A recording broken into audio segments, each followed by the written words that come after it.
GeM TV நேயர்களுக்கு வணக்கம். நம்ம இன்னைக்கு பார்க்க போகிறது பார்த்தீங்கன்னா காய்ச்சல். காய்ச்சலில் பார்த்தீங்கன்னா வெறும் காய்ச்சல்ன்றது ஒன்றே ஒன்று கிடையாது. காய்ச்சல் எதனால் வருது, அது எத்தனை வகையாக இருக்குன்றது தான் நம்ம இன்னைக்கு இந்த ஆரோக்கிய குறிப்பில் நம்ம பார்க்க போகிறோம்.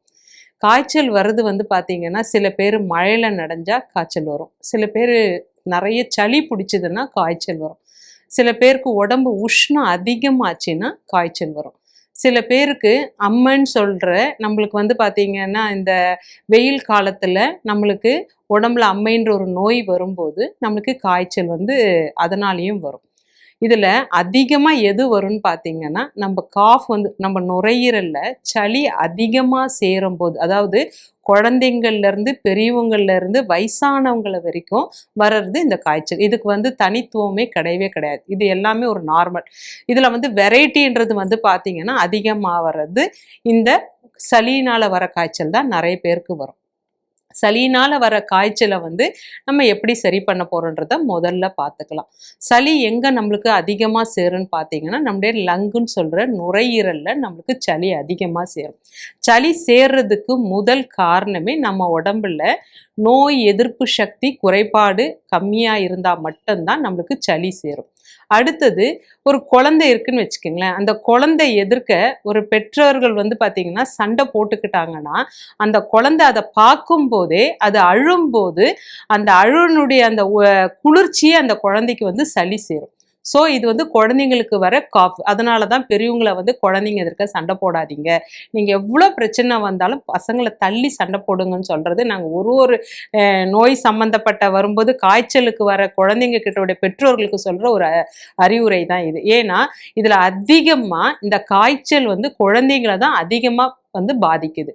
அப்படி பாதிக்கும்போது அந்த குழந்தைக்கு நம்ம கொடுக்குற ஆங்கில மருத்துவம் பார்த்தீங்கன்னா எவ்வளோ பின்னாடி காலத்தில் எவ்வளோ அது பக்க விளைவுகளை கொடுக்குன்றது நம்ம உணர்றதே கிடையாது. நம்ம குழந்தைக்கு ஒரு காய்ச்சல் வந்ததுன்னா அடுத்த செகண்டே நம்ம மாத்திரையை போட்டு அதை அரெஸ்ட் பண்ணிட்டு நம்ம அடுத்த நாள் வேலையை நம்ம பார்க்க ஆரம்பிச்சிடும். நல்லா புரிஞ்சுக்குங்க, ஒரு ஃபீவர்ன்றது எதுக்கு வருது, நம்ம உடம்புல இருக்கிற நல்ல விஷயங்களை அது வெளியில கொண்டு வர்றது தான் ஃபீவரு. பட் ஆனால் அதை நம்ம ஒரு கெட்ட விஷயமா நம்ம பார்க்கறதுனால தான் அதுக்கு பெருசாக நம்ம முக்கியத்துவம் கொடுக்குறோம். நம்ம உடம்புல இருக்கிற வெள்ளை அணுக்கள் சொல்கிற WBC, இந்த WBC நம்ம ஃபீவர் வரும்போது ஒரு சிலருக்கு அதிகமாக இருக்கும், ஒரு சிலருக்கு குறைபாடு கம்மியாக இருக்கும். அடுத்தது பாக்டீரியா அண்ட் வைரஸ் இன்ஃபெக்ஷன் இருக்கிறவங்களுக்கு காய்ச்சல் வரும். அடுத்தது பார்த்தீங்கன்னா சரியான நேரத்தில் உணவை எடுத்துக்காம வயிற்றை ரொம்ப காய போட்டாலும் தப்புன்னு எல்லாரும் சொல்லுவாங்க. ஆக்சுவலாக ஃபீவர் வந்ததுன்னா நம்ம எவ்வளோ வயிற்றை காய போடுறோமோ அதே நம்ம ஃபீவரை நம்ம உடம்புல சரியாயிடும். ஆனால் நம்ம ஃபீவர் வந்தால் மட்டும்தான் எல்லாமே சாப்பிட ஆரம்பிப்போம், ப்ரெட்டு சாப்பிடுவோம், ஜூஸ் குடிப்போம், எல்லாம். ஏன்னா நம்ம உடம்புல சக்தி இல்லை. நல்லா புரிஞ்சுக்குங்க, நம்ம வயிற்றை எந்த அளவுக்கு காலியாக வச்சுக்கிறோமோ அந்த அளவுக்கு இந்த காய்ச்சல் நம்ம உடம்பு விட்டு சீக்கிரம் போயிடும். அப்போது அந்த சீக்கிரம் போகிறதுக்கு நம்ம என்னென்னலாம் சித்த மருத்துவத்தில் செய்யலாம். இப்போ காஃப் சம்மந்தப்பட்ட ஒரு விஷயம் நம்ம உடம்புல வருதுன்னா அந்த காஃபுக்கு நம்ம கொடுக்க வேண்டிய அருமையான ஒரு மருந்து பார்த்திங்கன்னா லவங்கம்.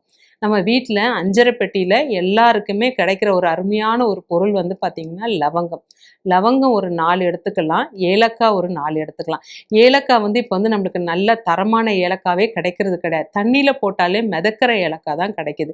நம்ம ஒரு வைத்தியத்துக்காக வாங்குகிறோம், தயவு செஞ்சு அந்த கலர் அடித்து அதுக்கு சாயம் போட்ட ஏலக்காயை போட்டு குடிச்சிட்டு நீங்கள் சொன்ன மருத்துவமே தவறுன்னு தயவு செஞ்சு யாரும் சொல்லிடாதீங்க. நீங்கள் வாங்குகிற பொருள் எவ்வளோ விலை இருந்தாலும் தயவு செஞ்சு இந்த மாதிரி மூலிகை பொருள்கள் வாங்கும்போது கொஞ்சம் நீங்கள் ஆராய்ந்து அதை வாங்கினீங்கன்னா கொடுக்குற வைத்தியம் நம்மளுக்கு முறையாக போய் சேரும். அப்போது 4 ஏலக்காய், 4 லவங்கம், ஒரு 200 ml தண்ணியில் நல்லா கொதிக்க வச்சு அது 25 ml அளவுக்கு நமக்கு சுண்ட காய்ச்சி நீங்கள் அதில் 10 ml 1 ஹவருக்கு ஒரு வாட்டி நீங்கள் தேன் கலந்து குடிச்சிங்கன்னா நுரையீரல் சார்ந்து வர காஃபுக்கு, அதாவது நுரையீரலில் நிறைய சளி சேர்ந்து அந்த சளினால் வர ஃபீவருக்கு இந்த ஏலக்காய் லவங்கம் போட்ட தேன் கலந்த இந்த தண்ணியை 1 மணி நேரத்துக்கு ஒரு வாட்டி குழந்தையிலேருந்து பெரியவங்க வரைக்கும் எல்லாருமே இதை குடிச்சிக்கலாம். அடுத்தது அம்மை போட்டு சில பேருக்கு காய்ச்சல் வரும். அம்மைன்றதே நம்ம உடம்புல, அதாவது ஒரு 10 வயசுக்குள்ள யாருக்கெல்லாம் அம்மை வருதோ அவங்களுக்கெல்லாம் ஃபியூச்சர்ல வந்து குழந்தையின்மை பிரச்சனையே வராது. ஆனா ஒரு 25 வயசுல ஒருத்தருக்கு அம்மை நோய் வந்ததுன்னா அவர் உடம்புல இருக்கிற எல்லா வெள்ளை அணுக்களுமே இந்த ஃபீவரால செத்து போயிடும். அதனாலதான் அவருக்கு வந்து பாத்தீங்கன்னா குழந்தையின்மை பிரச்சனையே அதிகமா. இதை எப்போ கண்டுபிடிப்பாங்கன்னு பாத்தீங்கன்னா, அவருக்கு வந்து செமன் டெஸ்ட் எடுக்கும் போதுதான் அதுல அசோஸ்போமியாவா ஒலிகோஸ்போமியான்றதை அதில் தான் கண்டுபிடிப்பாங்க. அப்போ நீங்கள் அந்த பேஷண்ட்டை கூப்பிட்டு வச்சு கேட்டால் சொல்லுவாங்க, எனக்கு 25 வயசுல ஃபீவர் வந்தது, சாரி எனக்கு 25 வயசுல எனக்கு அம்மை நோய் வந்ததுன்னு சொல்லுவாங்க. ஸோ அம்மை நோயின்றது ஒரு உஷ்ண நோய். அப்போ இந்த உஷ்ணத்தை நம்ம முறையா 10 வயசுக்குள்ள நம்ம இந்த உஷ்ணம் சார்ந்த இந்த காய்ச்சல் நம்மளுக்கு வந்திருந்ததுன்னா நம்ம பின்னாடி காலத்துல வர குழந்தையின்மை பிரச்சனை நம்ம இதுல வந்து போக வேண்டிய வேலையே இருக்காது. அதனால இந்த காய்ச்சலை வந்து நம்ம வந்து ஒரு சாதாரணமா நம்ம தயவு செஞ்சு எடுக்கவே கூடாது. என்ன மாதிரி டைப்ல வருது, என்னெல்லாம் பாதிப்பு வருதுன்றத நம்ம தயவு செய்து நுண்ணுயிர்கள் பரிசோதனை செஞ்சு நம்ம முதல்ல நம்ம சரி பண்ணிக்கணும். அடுத்தது வந்து பாத்தீங்கன்னா, ஹீட்னால வர ஃபீவரா இருந்ததுன்னா அந்த ஹீட்டுக்கு நம்ம என்ன கொடுக்கணும், உடம்புல குளிர்ச்சி கொடுக்கணும். அப்போ அந்த குளிர்ச்சி கொடுக்கறதுக்கு நம்ம என்னெல்லாம் செய்யலாம். அப்போ தண்ணி நம்ம நிறையவே குடிக்க மாட்டோம். ஹீட் அதிகமாகும் போது நம்முடைய வறட்சி வந்து தொண்டையில ஃபுல்லா உங்களுக்கு ட்ரை ஆயிடும்.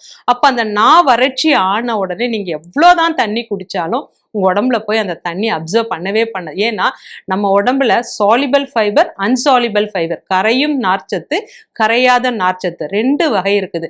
அப்போ கரையிற நார்ச்சத்து எதுன்னு பார்த்தீங்கன்னா, நம்ம சாப்பிட்ற வாழைத்தண்டு, கீரை இதெல்லாம் வந்து பார்த்தீங்கன்னா சாப்பிட்ட உடனே இலகி உள்ள போய் நம்மளுக்கு தேவையான தண்ணியை உறிஞ்சிற வேலை தான் கரையும் நார்ச்சத்து செய்யுது. அப்போ நம்ம உடம்புல என்னதான் ஹீட் வந்தாலும் அந்த ஹீட்டை பேலன்ஸ் பண்ற வேலையை எது செய்யணும், கரையும் நார்ச்சத்து தான் நம்மளுக்கு செய்யுது. அப்போ அந்த நார்ச்சத்து நம்ம உடம்புல இருந்ததுன்னா நமக்கு ஃபீவர்ன்றது வந்து பார்த்தீங்கன்னா தேவையில்லாத ஒரு விஷயமா நம்மளுக்கு அது ஈஸியாக நம்மளுக்கு சரி பண்ணி கொடுத்துரும். நம்ம உடம்புல அதை தாங்குற சக்தி இல்லாதப்போ தான் நமக்கு இந்த காய்ச்சலே வருது. அதனால தான் வெளிப்புற இடங்களுக்கு போனால் தண்ணியை வந்து நம்ம கையில் கொண்டு போகணும்னு சொல்கிறதே அதுக்காக தான். ஸோ அந்த மாதிரி உங்களுக்கு வைரல் இன்ஃபெக்ஷன் அந்த மாதிரி வருதுன்னா நீங்கள் இருக்கவே இருக்குது நம்மளுடைய சித்த மருந்து கடையில் உங்களுக்கு ஈஸியாக டேப்லெட் ஃபார்மில் கிடைக்குது. லிங்க செந்தூரம் சொல்லுவாங்க. இந்த லிங்கச்செந்தூரம் நார்மலாக அக்யூட்டாக இருக்கிற டிசீஸ்க்கு எல்லாத்துக்குமே ஃபீவருக்கு நீங்கள் மெயினாக அதை ஒரு 10 மில்லிகிராம் எடுத்து நீங்கள் தேனில் கலந்து 2 வேளை உணவுக்கு பின் நீங்கள் எடுத்தீங்கன்னா இந்த லிங்கச்செந்தூரம் வந்து பார்த்தீங்கன்னா உங்களுக்கு உடலில் இருக்கிற அந்த உஷ்ணத்தை குறைச்சி காய்ச்சலை வந்து எளிமையாக செய்யும். அடுத்து இந்த காய்ச்சல் வந்தவங்க தூங்கவே மாட்டாங்க. அப்போ அந்த தூக்கத்துக்கு நம்ம என்ன பண்ணலாம்னா, வேப்பிலை இருக்குது பார்த்தீங்களா, அந்த வேப்பிலையை நல்லா உருவி லேசாக நீங்கள் நார்மல் கடாயில் வறுத்துட்டு அதை தலைக்கு கீழே ஒரு பஞ்சு துணியில நீங்க ப்ரெஸ் பண்ணி வச்சுக்கிட்டு நீங்க தலைமாட்டில் வச்சு படுத்தீங்கன்னா உங்களுக்கு தூக்கம் நல்லா வரும். ஏன்னா காய்ச்சல் நேரங்களில் வேப்பில வந்து பார்த்தீங்கன்னா ஒரு எதிர்ப்பு சக்தி தர ஒரு அருமையான ஒரு மூலிகை. ஸோ நீங்கள் அந்த இலையை வந்து தலைக்காணி கீழே வச்சு நீங்கள் தூங்கலாம். அடுத்தது வந்து பார்த்தீங்கன்னா நொய்க்கஞ்சி, புழுங்கல் அரிசி நொய்க்கஞ்சி கூடுமான வரைக்கும் நம்ம உடம்புல காய்ச்சல் இருக்கும்போது நீங்கள் எடுத்தீங்கன்னா உங்களுக்கு வந்து நோயின் தீவிரத்தை வந்து அது குறைக்கும். அடுத்தது என்னால் வந்து வேப்பில பண்ணிக்க முடியாது, என்னால் செந்தூரம் தேனில் கலந்து சாப்பிட முடியாது, எனக்கு டேப்லெட் ஃபார்மில் வேணும்னா சுரஞ்சன் மாத்திரைன்னு ஒன்று இருக்குது சித்த மருத்துவத்தில். அந்த மாத்திரையை ஒரு நாளைக்கு 2 வேளை உணவுக்கு பின் நீங்கள் எடுத்தீங்கன்னா உங்கள் உடம்புல இருக்க காய்ச்சல் வந்து எளிமையாக சரியாயிடும். ஆக்சுவலாக வருஷத்தில் 2 வாட்டி நம்மளுக்கு சளி பிடிக்கணும், 2 வாட்டி நம்ம உடம்புல காய்ச்சல் வரணும். இவ்வளோ வந்தாதான் நம்ம உடம்பு வந்து எப்பயுமே ஆரோக்கியமாக இருக்கும். நம்ம சாப்பிட்றதெல்லாம் உள்ள வாங்கிக்கிட்டே இருந்தோன்னா வெளியில் அந்த கெட்ட விஷயம் எப்படி நல்லதாக மாறும் சொல்லுங்க. அதனால நம்ம உடம்புல என்னத்தினால பிரச்சனை வருதுன்றத நம்ம பரிசோதனை மூலம் ஒரு 4 நாள் வருதுன்னா இந்த மாதிரி வைத்திய முறைகளை நீங்கள் பயன்படுத்திட்டு 4 நாளில் சரியாகலைன்னா நீங்கள் ரத்த பரிசோதனை பண்ணி அது எதனால் இந்த அஜீர்ணத்தெல்லாம் வந்ததா இல்லை பாடியில் வரனா வைரல் ஃபீவரால் நமக்கு வந்ததான்றதை நீங்கள் பரிசோதனையில் சரி பண்ணிட்டு இப்போ கொடுத்துருக்க இந்த மூலிகைகளை நீங்கள் பயன்படுத்தி நம்ம உடம்பை வந்து ஆரோக்கியமாக நம்ம பார்த்துக்கலாம். ஸோ காய்ச்சல்ன்றது வந்து நம்ம எவ்வளோ முன்னெச்சரிக்கையாக இருக்கிறோமோ குழந்தையிலேருந்து பெரியவங்க வர எல்லாருக்குமே நம்ம இந்த எளிமையான சித்த மருத்துவத்தை நம்ம பயன்படுத்துகிறோன்னா நம்ம இந்த ஆரோக்கிய தொல்லையிலேருந்து நம்ம ஆரோக்கியமாக வாழலாம். மீண்டும் அடுத்த ஆரோக்கிய குறிப்பில் சந்திக்கலாம். நன்றி.